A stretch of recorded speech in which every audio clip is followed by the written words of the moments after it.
my graduation party. Thank you, AI. Awesome. Hello, everyone. Hi, good morning. How's it going? Good. This is awesome. I think this is maybe the most people we've ever had for the Titanic event. I know some of you are getting extra credit, and all of us love Professor Mattarocci, right? Two great motivators. Yes, we all love them. All right. Well, if I haven't met you before, my name is Hannah Moody Gu, and I'm the Director of Library Services here at PCC. Thank you so much for joining us for our Titanic month. This is our fourth year that we are doing this. So we've had different themes every year, and this year we're talking about Titanic and immigration. Very timely topic. You'll find we usually like to pick timely ones.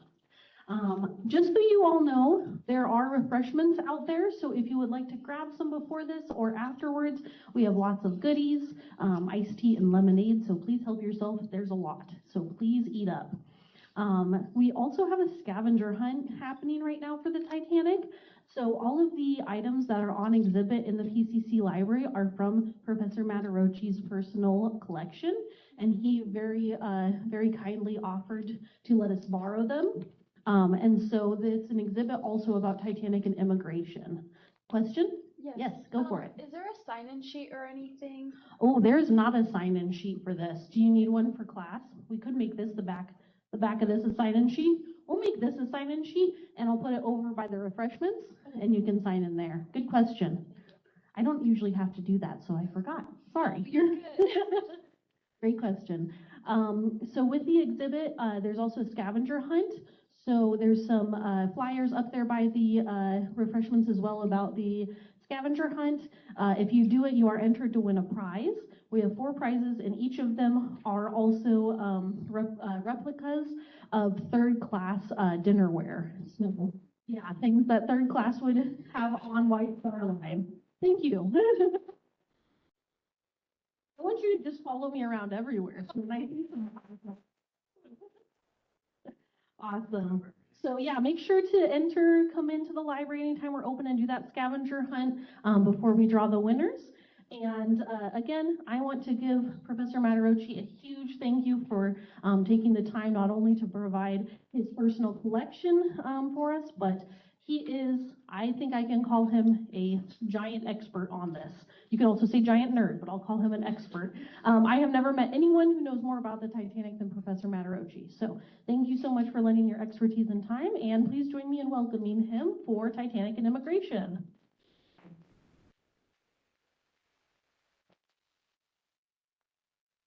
Everyone hear me all right, or do you need the microphone? Good? All right. I tend to get noisy. Those of you who had me before, you know this very well. All right. What we're going to do first is start out with a preface. We are going to be talking about the death of 1,523 people. We're going to be looking at images of the dead, which means this may not be a savory topic for some of you, specifically not children. So if this does not sound comfortable, no judgments, you are more than welcome to leave. But I just want to preface this. We are going to be talking about some hefty material. You have been warned.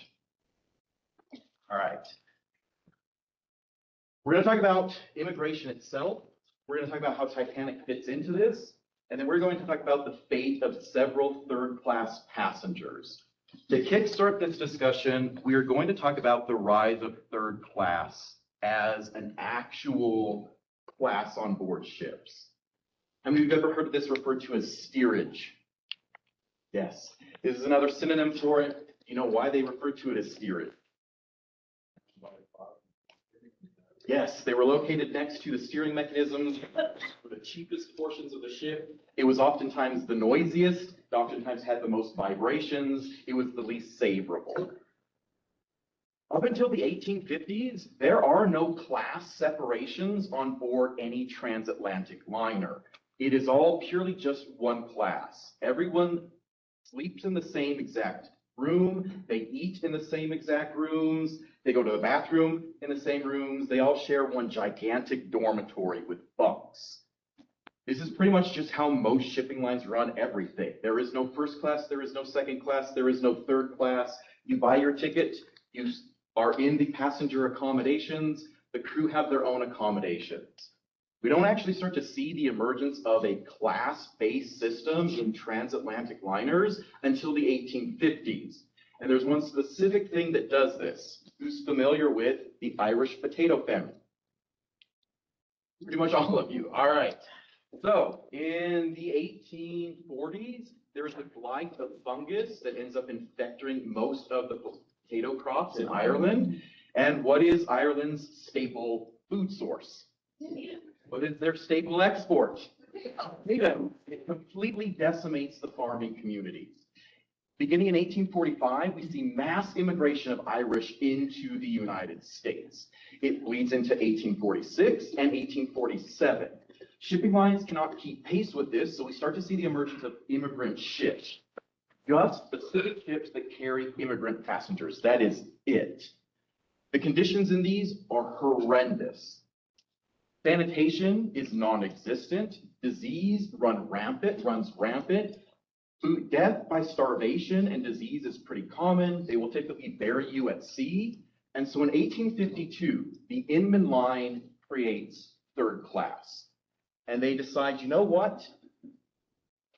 If we offer just slightly better accommodations than these immigrant vessels, people will pay to be in better accommodation. Third class is born. It's highly successful. And other shipping lines begin to build on the Inman Line's success. And we see the rise of third class, second class, and first class. However, third class during this time period is pretty much no different than what most immigrants were used to on the immigrant ships. In fact, it hadn't changed much since the communal bunks. They sleep in one gigantic dormitory. They have bunks that may or may not have privacy with canvas, depending on which shipping line you're with. These close quarters end up allowing disease to spread rampant. You must bring your own food and supplies with you. You are not provided any of this by the shipping line, which means death from starvation is also very typical as well, too. Does this sound fun at all? No. Yes. Sadomasochist, yes. All right. Professor, Yes. I had a question. Death of starvation, this is like a 30-day travel? This is a 60-day? At this time period, we're looking at 2+ weeks. Yes. 30 days, we're looking more like a century prior to that. This is about 2 weeks. Professor, why would people want to do this to themselves? Like, why would you want to have a ship and be starved to death? Let's talk about that. They're starving in So- Ireland, so if you want to get out of that starvation. Yeah. If I'm an Irish farmer and most of my crops have been destroyed, do I have a livelihood? No. Do I pretty much face starvation and homelessness in Ireland? Is there the potential to immigrate here for a better life? Yep. So many of our immigrants are willing to make this sacrifice for the potential of betterment.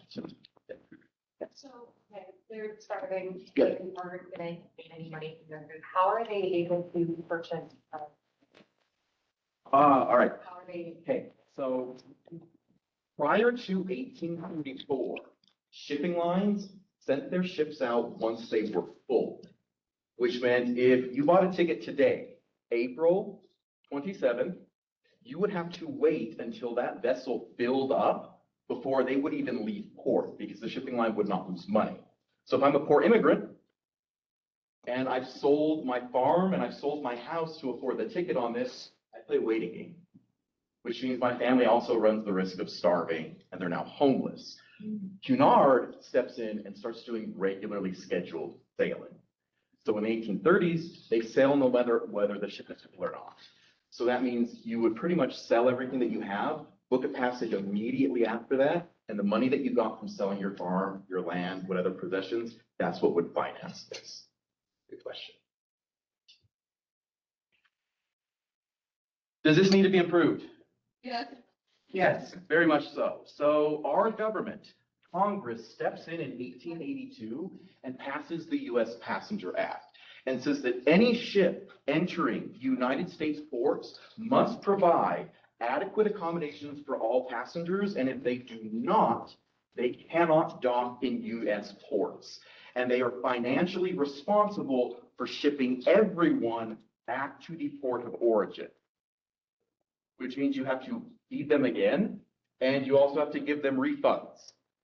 So if I'm a shipping line, am I probably going to abide by this regulation? No. Yeah. Absolutely. And are you gonna have to give every single passenger a refund? You now have to pay for the return voyage back. Are you pretty much dipping into the negative? Yes. And it gives specific things. All passengers must have at least 100 cubic feet of space. They must have proper ventilation. Bunks are limited to 2 tiers so that you no longer have 4 or 5 tiered bunks where people can easily fall off of and injure themselves. And they also implement medical exams. This is the first thing that pushes for better accommodations for immigrants. The second thing happens with J.P. Morgan. How many of us are familiar with him? All right. He's made a fortune in railroads. He's made a fortune in banks, to the point where he has Chase Morgan Bank, which you now know as Chase Bank. Yes, exactly. In 1902, he turns his sights to shipping lines, and he wants to try to monopolize as many shipping lines as he possibly can. And so he starts buying up any of them that are willing to sign off for the right price. But are all of our shipping lines going to be willing to do this? No. And if I am a mogul like JP Morgan, what am I probably going to do to bend them to my will? More money. More money. Some of them he does. In fact, he does this with Cunard, and then Cunard ends up going to the British Parliament. So that's a completely different story. Am I going to price out my competition? Yes, and what happens in 1904 is JP Morgan takes all of the shipping lines that he owns and he starts driving the price of a third-class ticket down to its basics. Other shipping lines start to do the same exact thing. And by the end of 1904, the average price for a third-class ticket has bottomed out to £7 or $35, which is the equivalent today of $1,191. Hefty. Hefty for an immigrant, yes. And that's per person, which means if you are moving your entire family, you times that by the number of people that you have. So if you were moving a family of 10, You can still afford that by selling your land? most of them would have to save up for months and months and months. This was a sometimes year-long decision to do. What would typically happen in this process is men would immigrate first, and they would leave their wives and their children in the motherland. And then as they worked, they would continue to send them money. And then once they had reached a number that they needed, then they would send the wives, the children. Others, we're going to see this with some third-class passengers, sent families in stages, where you would send one member and then you would wire money back. You would send another member and you would just continuously move in stages. Yes. Wait, so how do they move the money? How do they give the money to them if they were all the way across? Cause like, did they do it through mail back then? Or have they didn't have like? You don't have like wireless transfer. No, it's all this. All it was via wireless and a paper. Really good carrier pigeons. Very good carrier pigeons. Well said. Oh. Do they have like medical staffing on these ships? Or- Yes, because of the U.S. Passenger Act of 1882, every immigrant passenger had to go through a medical inspection. If they failed the medical inspection, they were not allowed on board. If once they reached the immigrant processing centers within the United States, they also failed the medical medical examination, they were also shipped back to their mother country at the shipping line's expense, which meant shipping lines did everything in their power to make sure that immigrants were as healthy as possible, because they would also have to eat that cost too. So that you're very quarantined, and also, I want to know if anybody was taking out loans. Is that a thing? Was that a thing? They are quarantined though. Family members or Oh, something. yeah, no, yeah, you would have families that would loan each other money to make it across. In fact, there are certain organizations that do this as well too. There are specific crime organizations in Italy that will pay for Italian immigrants' crossings, and then you're pretty much in debt to the mafia until they say that you paid it off. So, Did they end up dead? Yes. Oh, okay. All right. You're giving me good questions. Yeah, I'm giving me good questions. I love this. And you're super participatory, which means this section is going to be very fun. Hey, all right. We're going to play a game. I'm going to do my best jigsaw impersonation. No, I'm kidding. You will find hacksaws, and I know. All right. There were dozens of shipping lines during this time period. We are going to focus on the 6 largest shipping lines. In England, this is Cunard and White Star, which owns Titanic. In France, this is the Compagnie Générale Transatlantique. And in Italy, we have the Navigazione Generale Italiana. And then in Germany, we have both Hamburg America and Norddeutscher Lloyd. All of them offer third-class accommodations at £7. Some provide just the bare essentials. Some provide more generous options. So to give you an idea of what Titanic is offering in her accommodations, you're going to see the competition. And this works out well because there are 3 sections, so I'm going to break you up into 3 things. Who wants France and Italy? All right, France and Italy it is. Who wants the German shipping lines? All right. And it is. You get British shipping, whether you want it or whether you don't. All right. I've seen. That's fair. All right.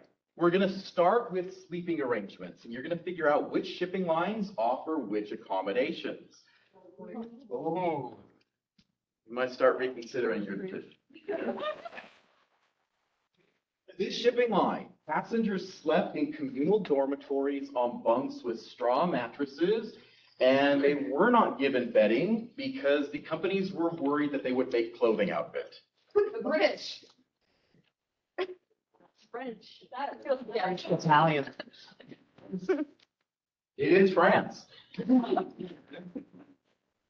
That's you. Exactly. Oh. This shipping line would give you a blanket, but you slept in sex-segregated dormitories with collapsible bunks that were typically stored away on the return voyage, and they held cargo and livestock. Depending on how burnt out your crew was by the time that you did the flip around, they either cleaned up after the livestock or they did not.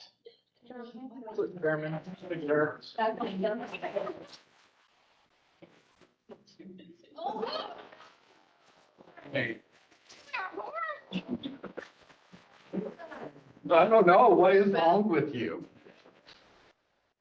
What? I don't know. All right. These passengers, they had separate cabins with 4 or 6 berths. They did have wash stands. They would give you a blanket at the beginning of your voyage. You were responsible for returning it in good condition afterwards. Wait, did they have berthings where you could shower? German. This is German shipping, yes. Which leaves this.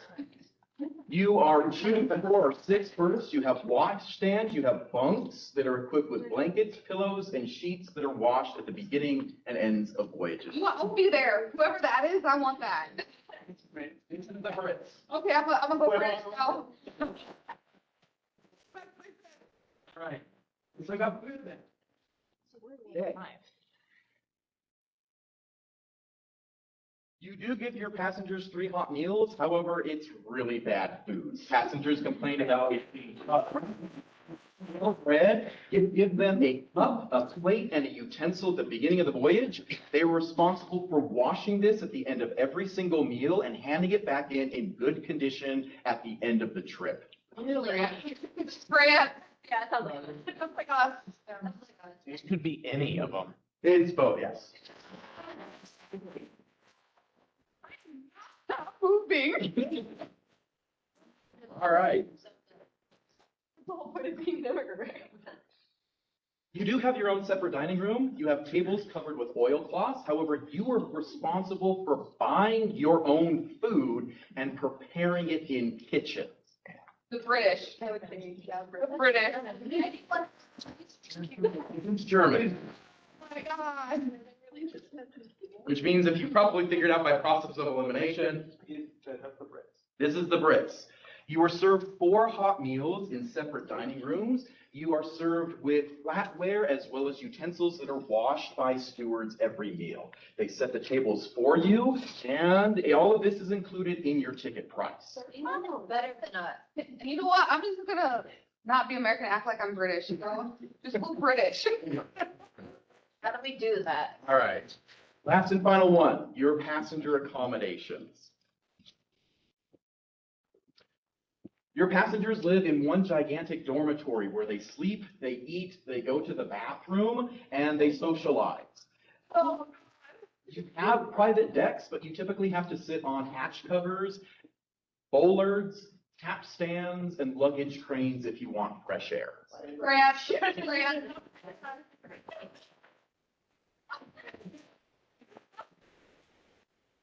You regretted your decision. Yes, honestly, Grant. No.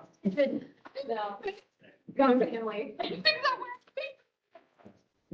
expect about you are party with deities.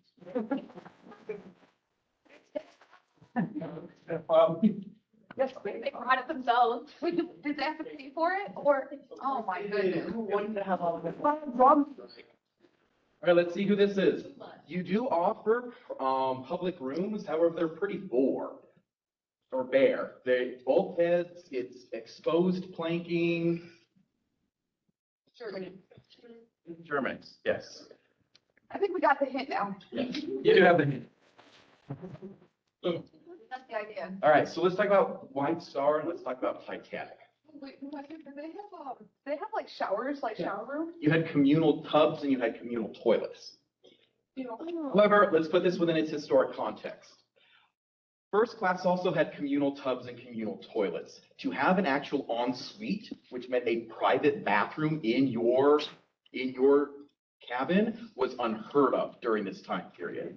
So it wasn't just third class, it wasn't just second class. First class as well too shared tubs and they shared toilets. That was just the norm during this time period. Yes. So, was there just like a giant water tank of like fresh Yeah, water? they had storage? massive freshwater tanks. They would fill it up at the beginning of every voyage, and if they ran out, they would start turning to boiling seal. White Star Line is known for its standards. It sets impeccable standards for all of its classes. Third class is no different. In fact, third class accommodations on board a White Star Line ship is sometimes comparable to second class accommodations on other vessels. And the reason of this is Managing Director J. Bruce Ismay. If all shipping lines are charging £7 for a third class ticket, let's start to charge 8. You lose business, right? So do we need to find another way to siphon our competition away from rival lines? coupons. No coupon. The way that White Star does this is they offer immaculate customer service and accommodations at the same exact price. So our French and Italian lines, No, thank you, I'm British. if you could get better than that for the same price, where are you selling? Yeah. This. White Star Line is known for this, and it's not just Titanic. It is every single White Star Line vessel. Third class accommodations have clean, well-lit, whitewashed oak corridors. They give them linen covered tables in the dining saloon. The floors in public spaces are not exposed planking, but they are covered with linoleum tiles. Their general room has a piano so that they can have concerts as well as religious services. We already talked about the toilet thing. Oranges as well too become a staple on board White Star Line's third class ships. In fact, during this time period, these are considered exotic luxuries. Greenhouses are not as popular as they are today, which means an orange or any type of citrus fruit is highly expensive. This is something that they serve third class passengers pretty much twice a week. So no one had scurvy. No one has scurvy. Yes, exactly. And to one up their other British competition like Cunard, they not only offer deck space, but they also offer benches on this deck space so people can actually sit. White Star's accommodations are second to none. And if you're charging £7 for this and £7 for this, I went with the higher class. you are. Yes, exactly. Which builds us into the discussion of immigration itself. Titanic is built during a time period in which immigration has exploded. Prior to the start of the 20th century, there were about 150,000 immigrants coming to the United States every year. In 1900, that number explodes to 1 million people, and it continues at this rate until 1921. In fact, historians estimate that between 1820, when we start to catalog the number of immigrants coming into the United States, and 1921, 34 million people have immigrated across the Atlantic into the United States. By the 1880s, the type of immigrants that are coming over are very different than what have been coming over before. Before, they come from Northeastern Europe. They're often middle class. They are typically Protestant or some other type of sect of Christianity. However, by the 1800s, it shifts to the southeastern regions. They're poor. They come from very limited means. They're Jewish, they're Catholic. They originate from Greece, Hungary, Italy, Russia, so on and so forth. In 1892, we open up Ellis Island as a means to filter through the immigrants. Some of society views this as a form of opportunity. Others view this as the bringing of disease and crime. At this time, like, we were allowing them in, so did they not need papers or anything to say? Oh, they needed insane amounts of papers.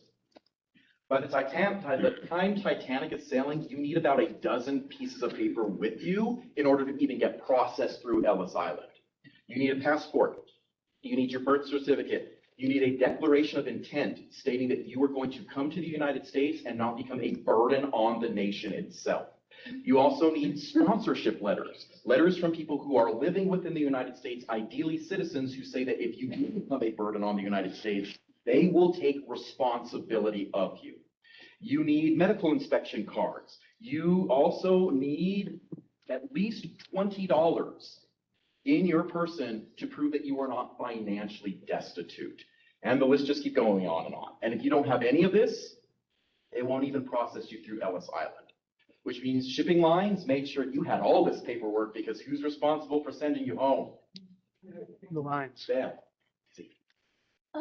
So if like you have no family members over, how would you get the sponsorships? It's hard to get a sponsorship letter. If you don't have family members or friends that are already in the United States, it's hard to get that, which means you won't have those forms, which means you don't get processed. Mafia, they give those out? Yes, the mafia would give those out. If the mafia was paying for you, they would give you all of these documents because if you don't come over, you don't become an indentured servant to them. Saying how much is so relevant here. No, it is a form of human trafficking. So, actually, like, all these people, like, had all these documents and, like, all these people got approved? You had to, yes. And one of the responsibilities of shipping lines was when you boarded the ship, they wanted to make sure you had all of them because if they had to pay your return voyage home, they're not doing it. So they would make sure you had all this information. Yes. What was that $20 worth or whatever now that you had Ooh. on hand? Because it's All right. £7. $900. You already do the math? That's my guess. I'd say $900. So in 1912, $1 is worth, you're gonna make me do math, aren't you? All right. So in 1912, $1 was the equivalent of $34.04. So $20 would have been the equivalent of, $680 on your person. Damn, that's right, on top of the ticket that you. On top of the $1,191 you paid for your ticket. Yes. That's not the mafia. As well as price for the medical inspection, all of these types of things. It's expensive. This is extremely expensive. And how long would this take for them to get all these documents, you know? It would take you months to accumulate all of this. My ancestors actually kept the ship's manifest that shows where they came from, what Really? they're on. Wow. Did they get that from the Ellis Island records? Yes, Okay. we have it framed. Oh, wow. Okay. Excellent. Crazy. So we have 1 million people coming in every single year. How is the United States going to react to this? Not very well, we're gonna be angry. We're always angry. They're all- Anti-immigrant sentiments begin to emerge in the 1940s with the Irish, and as the number of immigrants continue to increase, it begins to explode even more. In the 1890s, Jewish immigrants are blamed for a bout of tuberculosis that sweeps throughout the entire United States. In 1896, Ellis Island locks up 531 Italian immigrants in cages for several months before shipping them back to southern Italy. In 1908, Goddard implements an IQ test at Ellis Island to test whether or not you are mentally sound as well as intellectually sound, otherwise you're rejected.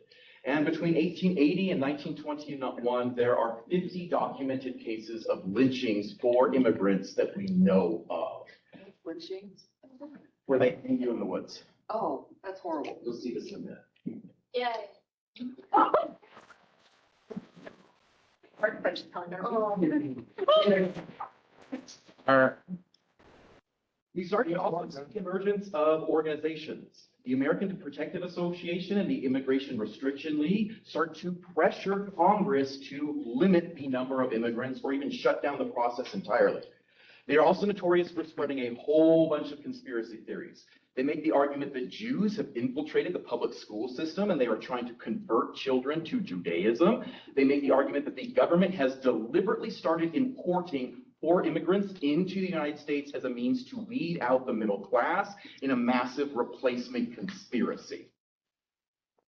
To sort of compensate for these things, one of the things that the United States government does with the U.S. Passenger Act is they separate immigrants from all other people by locked gates. You know where this is going to go because we are familiar with the tragedy itself. This is a government thing. And they also state that they must undergo medical inspections. So anti-immigrant sentiments are pretty hefty in the United States by the time that Titanic sails. As I said, it starts in the 1840s with the Irish. Preacher Theodore Parker describes the Irish as, "It is not surprising, therefore, that the Irish are ignorant, and as a consequence thereof are idle, thriftless, poor, intemperate, and barbarian." Horrible. A lot of words. In 1905, journalist Robert Shackleton describes Italian immigrants like this. "The Italians, crowded into the city by tens of thousands, bring with them the superstitions of Italy, and believe in demonic possession and in the evil eye is well nigh universal among them." 4 years after Ellis Island is open, the New York Tribune describes the masses of immigrants this way. "They are a forlorn-looking group, restless, depressed, degraded, and penniless. It is pitiable indeed to watch their longing looks, hoping against hope as they do for freedom. The most sympathetic, however, could but exclaim as they look upon the group, 'We don't want them, send them back.'" Florida, September 1910. 2 Italian immigrants are accused of robbing and killing a banker. They are arrested, but they don't go to trial. An angry mob storms the jail. Somehow they get their hands on the keys to their cell, they cart them out into the woods, and they hang them. As I said earlier, this is one of 50 documented cases in a 40-year time span. Documented. Hey, Professor, Hmm? did they have brigs on the ships too? Yes. Yeah, you have risk. They put people down there as well? You would put people if they were unruly down there, or you could quarantine them in the brigs as well too. All right. This builds us up to Titanic. Titanic has 710 third-class passengers, and where they come from is pretty much a scope of all immigrants coming into the United States at the beginning of the 20th century. When Titanic leaves Southampton at noon on April 10th, she has picked up British, Finn, Norwegian, Russian, and Swedish immigrants. In the evening of April 10th, while she is docked outside of Cherbourg, France, she picks up Armenians, Greeks, Italians, Syrians, and Turks. The following day, at her last port of call, which is Queenstown, Ireland, she picks up 111 Irish passengers. By the time she leaves port, she has 710 third class. We're not gonna talk about all 710. However, I'm going to give you the lives of several of them, and we're going to follow their journey on board this ship, as well as their fate. Many of them go back to what we talked about earlier on. In the case of Minnie Kautz, as well as Alma Poulsen, their husbands have already immigrated to the United States and have sent money back for them.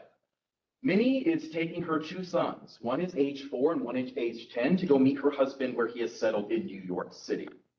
Alma is taking her 4 children, age 8, 6, 4, and 2, so that she can meet her husband as well. Others are just immigrating as a family. So 9-year-old Frankie Goldsmith is traveling with his parents to relocate to Michigan. Frederick Goodwin is relocating his wife and 6 children, one of which is 19-year-old Sydney, to Niagara Falls. 15-year-old Alfred Rush and his older brother have been sent for by their family, so they are one of the last to immigrate from England, and they're moving on board the ship. The newlyweds, the Yazbeks, who have just been married a couple of months before Titanic sails, are moving to Pennsylvania because they have hopes of opening a shoe shop. And David Vartanian is escaping Armenia because he does not want to enlist in the Turkish army. So these are some of our passengers on board Titanic. Let's talk about what their life was like. Compared to the French line and compared to the Italian line, is it a pretty good voyage? Yeah. And it actually is. It is unseasonably warm in April of 1912, and Titanic encounters calm seas throughout the 5 days of her voyage, which means most passengers spend their days on the decks. And since third class has their own private decks, they are allowed to lounge on benches, they are allowed to socialize, and they're allowed to play. Those that don't end up spending a whole bunch of time in the third class general room, and most of the time they also spend in the dining room since they are served 5 meals a day. In the evenings, most of our third class passengers go into the general room where they end up partying until 11 o'clock at night. And that's when the stewards shut the lights off on them. And it's not just third class, it's all White Star Line vessels. At 11 o'clock, all stewards are instructed, you turn off the lights in all public rooms, first, second, third class, passengers need to go to bed. Go to bed. That's careful. They're impromptu parties. They laugh, they joke, they have fun, they socialize with each other. Frankie Goldsmith ends up joining a group of 7 other boys, and they spend the entire voyage just playing and exploring the ship. They climb up and down the ladders, they swing on the luggage cranes and get themselves covered in oil, and Frankie's mother was very, very, very, very happy about that. In fact, they even sneak down into the boiler rooms and they watch the firemen stoking the boilers. Alfred Rush, who we talked about earlier on, actually celebrates his 16th birthday on board. By Edwardian standards, he has now officially become a man, and his birthday present is a pair of long trousers. He no longer wears the short pants that anyone under the age of 16 wears. He is now legitimately a man himself. For most of them, it's a really easy, relaxed, and simple voyage. Until 11:40 in the evening of April 14th. Third class are some of the first to notice what actually goes on, because if you're located in the bowels of the ship, where is the collision going to be most noticeable? Down there in the engine rooms. Yes, exactly. They are the first to notice the impact. They are also the first to notice that the engines have shut themselves off. They are also the first passengers to encounter flooding within the ship as well, too. This starts in the forward part of Titanic. This is where all of the single men are housed per the government regulations, which means David, who we talked about earlier on, who is fleeing conscription, one of his staterooms is one of the first to start to flood. They are woken by stewards who tell them to put on their life vests. However, stewards in third class and stewardesses in third class are so overloaded with the number of cabins they must keep pace with that all they can pretty much do is knock on doors, scream at them to put on their life jackets, and move on to the next cabin. Many passengers do not speak English. They do not understand the instructions. So over the course of the evening, they gradually begin to move out of their cabins. They take with them their suitcases because this is the only thing that they have. This is their entire world. And they cart these into the public spaces. The Goodwins, who we talked about earlier on, hold up shop at the base of the Edex staircase. And they refuse to be separated. Other passengers have moved into the general room. They've moved into the smoking room, and they're waiting for instruction. Some stewards allow the women and the children to go up onto the boat deck, and Alfred, who, despite the fact that he had turned 16 that day, is allowed to go up with them. And he says, no, I will stay here with the men. Many passengers who were not in the public rooms take to Titanic's labyrinthian corridors to try to find their way to the boats. Minnie takes her 2 children and starts to wander around the corridors looking for some passage to the lifeboats. By this point, many passengers have abandoned their luggage and have made many passages completely unpassable. She talks about how her children were both frightened, senseless. And as Titanic continued to sink, the sounds of strained metal just continued to reverberate throughout the hallways. As her dynamos began to lose power, portions of the hallways were plunged into absolute darkness, and she was forced to keep her children calm and try to calm herself without losing everything in this maddening situation. Eventually, a steward stumbles upon her. He takes her up to the lifeboat, hands her his life vest, and the last request he makes of her is, pray for me. She says she will never see him again. Alma suffers a similar fate. She has rounded up her 4 kids. She has tried to find some type of passage to the lifeboats. Eventually, she meets up with a group of third-class passengers, and they snake their way through third class, up into second class, finally into third class. But by the time that they hit third class, they hit the plunge. They are trying to climb up Titanic's flooding forward grand staircase. And if you are interested, Judith Geller, Titanic historian, postulates that one of 2 things most likely happened to her. Either she was the mother who first-class passenger Colonel Gracie saw fleeing the first-class staircase right as Titanic made her final plunge, and her children were swept away with the tsunami. Or she postulates that Alma and her 4 kids never made it out of the grand staircase, and they were there when an estimated 90,000 gallons of water hammered through the 30-foot wrought iron glass dome and ripped 5 of the 7 flights of stairs from their steel foundation. Other passengers wander the corridors, stay within the communal spaces, and by 2:05 in the morning, water has poured over the E deck bulkhead and is now dumping a Niagara of water into the F deck third-class dining rooms. It picks up chairs, it picks up tables, it turns the entire thing into a lake of furniture and cups. And passengers realize this is the end.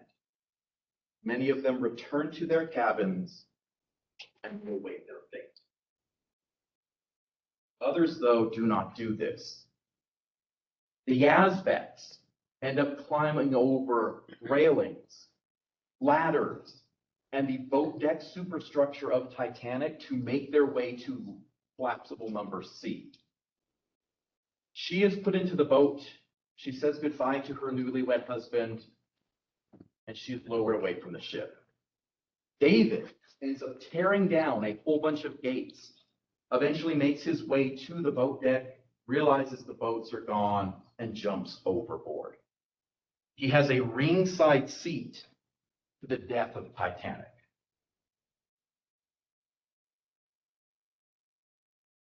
From where he is at, he is able to watch Titanic split apart. The force of the compression pops portholes and sends them hurling into the air. Passengers tumble down into collapsed floors and jagged metal. And what is left of Titanic's stern, roughly 10,000 tons, rolls back down on the hundreds of people swimming in the water. It sits level for a minute, for the bow pulls it upright, and anyone left on board clings to bollards, capstans, wind lashings, benches, and eventually it loses buoyancy. And David watches as what is left of Titanic makes a rapid descent below the ocean. So fast that the water can't or the air can't even escape. It starts to blast open doors. It blasts open portholes. It blasts open the skylights on the poop deck and sends individuals jettisoning out into the air in scalding torrents. And at 2:20 a.m., Titanic slips below the ocean. The Goodwins are gone. Alma and her children are gone. The passengers talk about how for a while there was a moment of silence before the screams of 1,000 people started to just erupt from the ocean. Many of them liken it to the sound of a baseball stadium whenever someone hits a home run. David swims his way through debris and corpses to lifeboat number 13. And as he attempts to climb into the boat, he is struck repeatedly by oars from the people in that lifeboat, screaming at him, "Go away." But he doesn't. He swims again, and they strike him again with what? With the oars. Eventually, the women in the boat convince everybody else to allow him to hang on to the gunwale. And they spend the evening taking turns holding his bloodied and battered hands until they eventually convince everyone to pull him in. But by that point, the worst has already been done. He will forever walk with a limp, and his daughter will talk about his legs, which he always kept covered, were always this weird blue. In Collapsible Sea, Mrs. Yazbek listens to the screaming and tries to not only block it out, but block out the fact that her husband is amongst that noise. Over the course of half an hour, these screams go from a giant thundering roar to isolated moans. By 2:50 in the morning, there are isolated cries in the water, and 10 minutes later, complete and utter silence. 1,523 people are dead. 1/3 of that number, 536, are third-class passengers.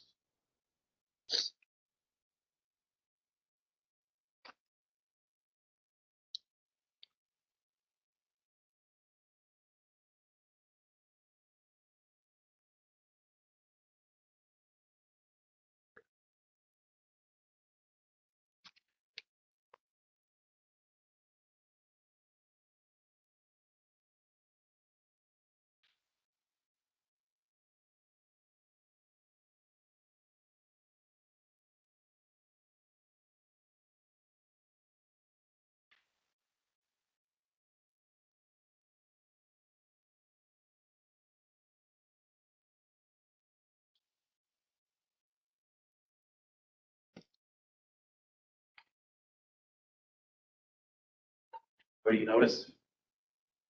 A lot of children. There are a lot of children. We're a newly married couple. Yep, that's the aspects. There were 120 children on board Titanic. 61 of them died that night. All but one was third class. The youngest, 19 months.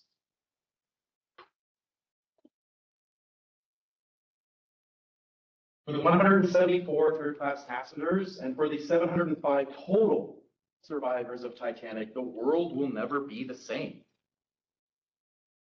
For 50-some years, David would continue to suffer from PTSD from that tragedy. And in an interview that his daughter gave with the Titanic Historical Society shortly passing his death, she talked about how he oftentimes awoke in the middle of the night screaming.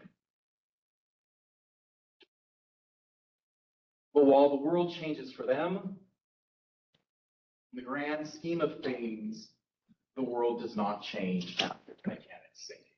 In fact, the sinking of Titanic does nothing but change regulations. Immigrants continue to come into the United States at their normal pace of 1 million people. The sinking of the ship does very little to faze them. Shipping lines continue to build larger and larger vessels. Less than a year after the sinking of Titanic, Hamburg America, our Germans, end up launching Imperator, which is now the largest ship in the world. And less than a year after that, Vaterland takes her title. Anti-immigrant sentiments continue to run rampant throughout the United States. In 1916, an outbreak of polio along the eastern coastline is blamed on diseased Italian immigrants. And organizations like the American Protective Association continue to pressure Congress to limit immigration. And in 1921, they get what they want. The United States government puts quotas on the number of immigrants that are allowed to come from each nation every single year. In 1924, 3 years later, they up that, and they remain in effect until the 1960s. In the grand scheme of things, nothing changed. What the heck? Comments, questions, concerns? That's it. So, I've read a little bit about the Titanic and stuff, and like, they said that the Titanic is unsinkable. Yes. Clearly, it was not. But also, with that being said, didn't they know that the iceberg was there? Wasn't there someone standing on the front, the outlooker? He said, hey, there's an iceberg, we're about to hit it. But I think it was due to money and time that they wanted to make it, so they didn't turn the boat. All right, so I'll answer both of your questions. First one is, Titanic was never billed herself as unsinkable by White Star Line. White Star Line said that with the safety precautions on board Titanic, she was practically unsinkable. But does practically unsinkable or unsinkable make better headlines? Unsinkable, which we noticed that a lot of newspapers, when they started talking about Titanic, dropped the modifier practically and just went with unsinkable. This isn't the first ship that they did this with. They also did this with Lusitania. And if you're familiar with your World War I history, boom, yes. Lusitania was billed by Cunard as practically unsinkable. Newspapers dropped the modifier. Lusitania was unsinkable. To answer your second question, the theory as to why they did not spot the iceberg is it was referred to as a blue berg. You've all had ice water before, or ice in your drink. What starts to happen is the ice melts. Does it lose its center of gravity and does it flip around? Yes. And so what a bluebird is where a bluebird has started to melt, it's lost its center of gravity and it's rotating itself, which means it's no longer white. It is now glossy and blue because it's been under the water. So the theory is that Titanic collided with a bluebird. It was glossy, they couldn't see it, it reflected the flat surface of the ocean, and since there was no moon, it made it even harder to spot. That's the theory. One of the interesting things, some of what I've done in my life involved mirage. So one of the prevailing theories that I kind of subscribe to, because my life has involved a lot of mirage. I was in the United States Marine Corps. I was a scout sniper. I've been a professional a long-distance firearms instructor for 40 years. Yeah. There's a lot of things that happen with mirage Mm. or light refraction, So what happens is, everybody's probably been driving somewhere and you see what appears to be a puddle of water or a lake of water, and then you go over another hill and it's all gone. That is hot weather mirage. Cold weather mirage does something different. It rises the horizon. So what happens is they're going along, and instead of seeing an iceberg that's hundreds of feet tall, they only see like about 8 or 10 feet of it right at the last because they have a false horizon, which was why they couldn't see it until it was too late. Because normally you could see something that big for 30 minutes. It'd be easy to steer around it. So that's kind of the theory that I go by is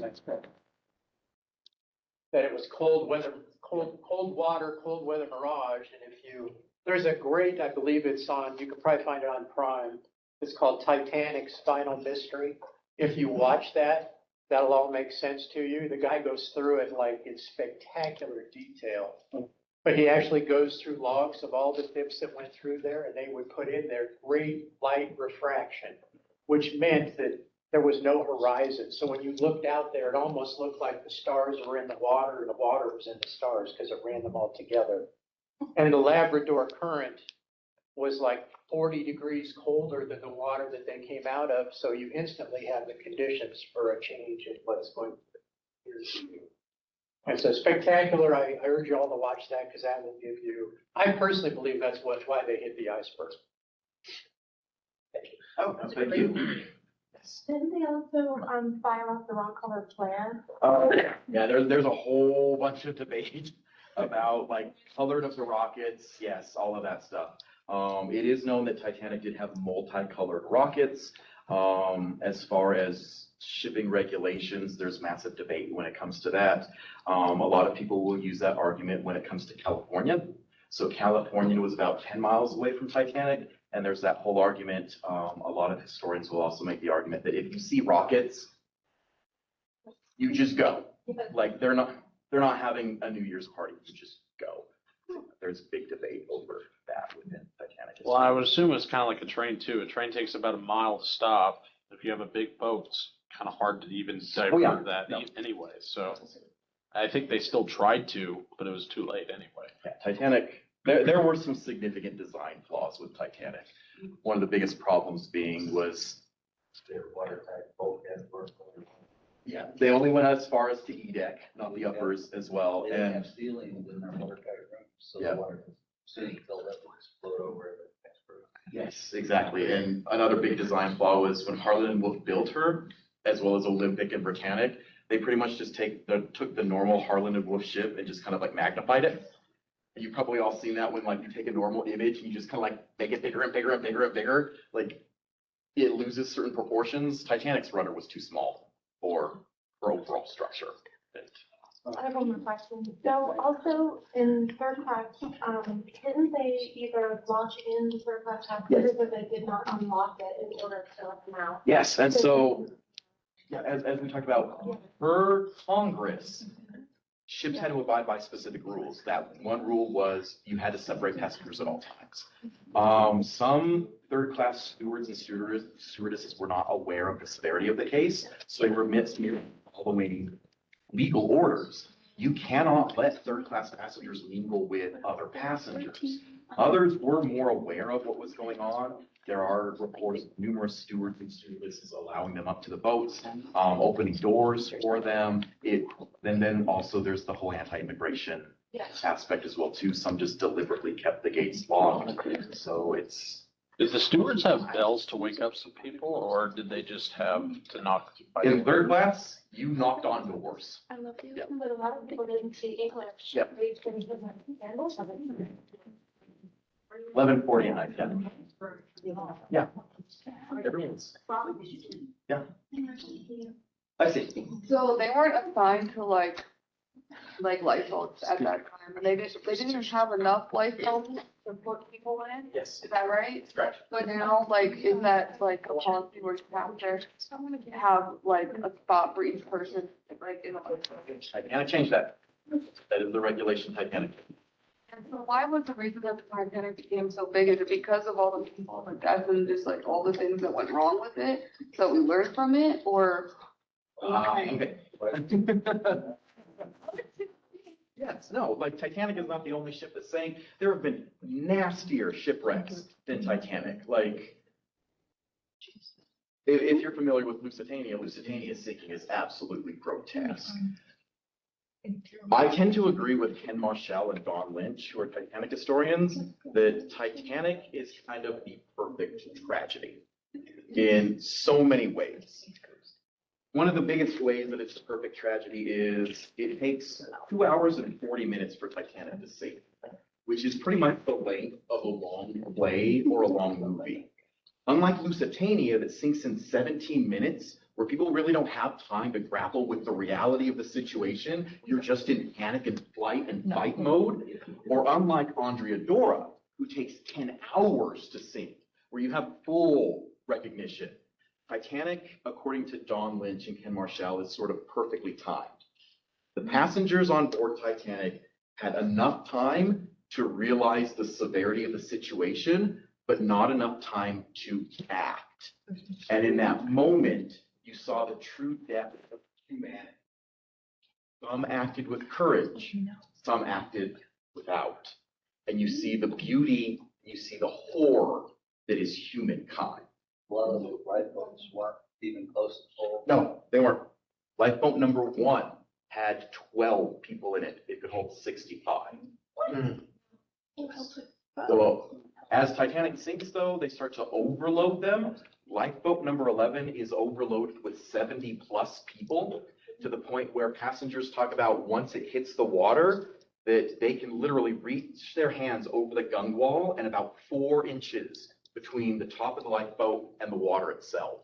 By the end of the night, as the waves start to pick up, it starts to swamp the boat, and they're worried that it's just going to completely capsize. How many boats should have actually been on Titanic? Right. Approximately. To accommodate everyone or legally? Well, to accommodate everyone. To accommodate everyone, Titanic would have needed at least 40 lifeboats. Legally, Titanic only needed 16. Titanic had 20 total. She had 4 over the legal limit. He was 3. You said they were 5 days out from the port or what? How much longer did they have it? In a couple more days. Huh? They had a couple more days. Titanic was due, so that was a Sunday night, building into Monday morning. Titanic was due in New York Tuesday. Oh, okay. What was the temperature of the water and how long would it really take for them to die of like hypothermia? 27 degrees Fahrenheit was the water. It took about 15 to 20 minutes for them to die of hypothermia. So over the course of about half an hour, everything just If wiped. they didn't drown. Yeah, if you didn't drown first, yeah. And some drowned, some died of hypothermia. When Mackie Bennett, the ship that White Star Line hired to go pick up corpses, they also found quite a few passengers with their necks snapped. Because when they had jumped from the stern, the force of impact snapped their necks. How long did it take for the lifeboats to be rescued? The rescued, so while everything quiets down at 3 o'clock, Carpathia arrives on the scene at 3:30 and then slowly starts to pick up passengers at that point.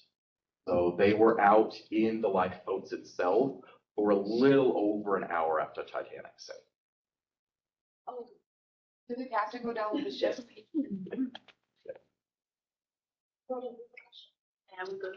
You go first. Well, so I was thinking, you're saying 15 minutes, and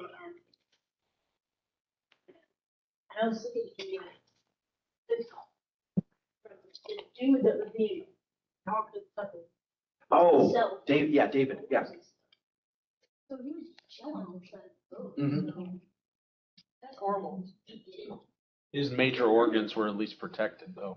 Yeah, like as Bryson points out, they kept most of his body, like most of his body's kept out of the water, which is what he suffered the most damage.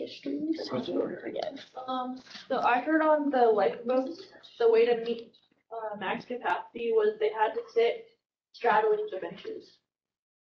No. They didn't, no. So the lifeboats themselves, they were 30+ feet. So they had, you would have center benches, and then you had those that ran the circumference of the boat itself. So no, they didn't have to straddle. Yes. I was just gonna ask, so I saw this video on TikTok. I know TikTok isn't always like reliable. Don't hate on me. Absolute judgment. Okay. So I saw this one video about how, I don't remember the name of the ship, but there's a ship that was estimated to get there, because they're getting the SOS signals from the Titanic. They're estimated to get there in 4 hours, but they were able to push the engine and get there in 2. Is that true or no? Yes, that's Carpathia. That was the, That is okay, the same thing. okay. So, Captain Rostrom, who is in charge of Carpathia, does everything in his power to get the ship up to beyond her capacity speed-wise. Right. He shuts down hot water. He ends up demanding that they start to move luggage in specific places so that they can redistribute weight. So yeah, no, he does everything in his power to get them. Okay, I didn't know if that was the name of the boat or if it was a completely different one. Okay. Yeah, it's the Carpathia. Yes. Thank you. Would he have had any inkling that it was the Titanic? Well, they knew. Yeah, they all knew. Yeah. Because each ship has its own Marconi label. Titanic's was MGY. And so any ship had its own specific label. So they all knew it was Titanic. Sure. So I was kind of wondering, like, we know that the Mona Lisa is famous because she wasn't famous in it, like all over the place in all these years. So I was wondering what role you think the media that was modern for the time had in making Titanic famous. Ooh, okay. There is a specific media historian who makes this argument. I want to say it's Peter Meyer. I'm probably wrong. I will get you the better information for it. Yeah, you'll see me else, mister. He makes the argument that Titanic was the first mass media tragedy. And because it was the first mass media tragedy, that's why it holds the weight that it does. You're welcome. Any other questions? I know that this probably isn't true, but I hear theories about how Titanic was possibly switched with a sister ship. No. There are so many things wrong with that theory, like so many things. I heard that like a really, really, really long time ago. I've just been wanting to ask a professional about it. I'll give you some basic evidence against that. The first evidence is Titanic, all of Harland and Wolff's ships had dock numbers. They were never referred to by their name. So at Harland and Wolff, she was not referred to as Titanic. She was referred to as 401. Olympic, her sister ship, was referred to as 400. And so everything that they built for Olympic, everything that they built for Titanic was stamped with her dock number. Plating, furniture, paneling within rooms. So what would happen is everything was stamped. So if I had a stateroom, they would work on the paneling for that stateroom in a warehouse in Harland and Wolff. They would then stamp it. So they would say that this goes into stateroom B52. This is starboard wall, port wall, aft wall, and forward wall. And it would have 401 on it. So if they were to switch the ships, that means you would have to go and flip everything out and flip it all in the ships. It's humanly unfeasible. Humanly unfeasible. They would do it if they wanted to. Not in the course of a weekend. They would want to, though. No. Were there messages on these that there was a Yeah, they had received several ISIS warning throws. They received it from Baltic. They received them from other ships within the vicinity as well. So yeah, they had received. Oh, time does. warning has come, or did they was it just simply delayed? Because I know. Yes. Yeah, and so what happens with wireless is wireless operators during 1912 are not on contract. Oh my God, top. So, but they're not employees of White Star. White Star Line hires them to send messages back up to the ship. Because it's a new technology, it's a way for the wealthy to show off. So if you send your friends and family members, hey, I'm aboard ship, doing this. Like, what?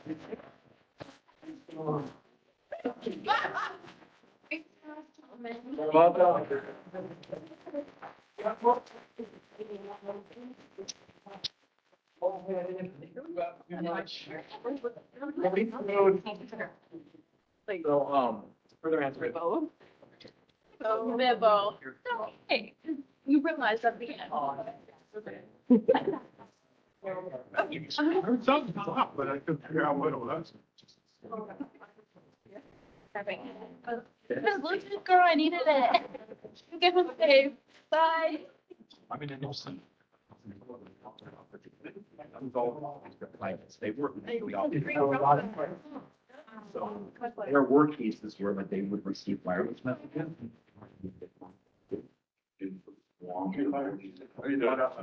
So they were just like, oh, I'll get it to you one day.